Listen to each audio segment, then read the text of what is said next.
কেন হুজুর দাবাত দিয়ে মুরগি দিবেন না কেন? আসলে হয়েছে কি হুজুর, হ্যাঁ আমরা তো গরিব মানুষ, জি জি জি দিনে দিন খাবারও জুড়তে পারি না। হুম। তো আমার স্বামী এই মুরগিটা চুরি করে আনছে।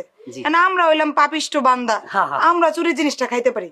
আপনি হুজুর মানুষ, আপনারা তো চুরির জিনিস দিতে পারি না। না ও আপনি চোর, জি, জি। মুরগি চুরি করছেন? জি হুজুর। আস্তাগফিরুল্লাহ, নাউজুবিল্লাহ। মুরগি সুরা মুরগি তো আমি খাবো না। না না আমি এটা জানলে তো আপনার বাড়ির দাবাতও নিতাম না। না না হুজুর, দাওয়াত নিছেন, মাছ আছে, ভর্তা আছে, এগুলো দিয়ে সব নিজের টাকা? চুরির মুরগি দেওয়া যাবে না। না না, মুরগি তো খাবোই না। দেখি এটা দিয়ে আর একটু চালাইতে পারি না। জি হুজুর, ওরে মাটির চুলায় রান্না করছি তো। মজা পাচ্ছি না। ও আচ্ছা আচ্ছা আচ্ছা আচ্ছা তাহলে- শুধু ভর্তা আর মাছ কি মজা লাগে? না না না মুরগির মধ্যে আলু দিছেন? না না হুজুর, ঘরে তো আলু ছিল না, আর ও কোথাও থেকে আলু চুরিও করতে পারে নাই, তাই খালি জল দিয়ে রান্না করছি।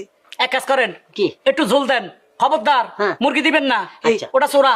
হ্যাঁ মুরগির বুঝতে ভুল করেও দিও না হুজুর, একটু জল দাও। জি দেন, একটু ঝোল দেন।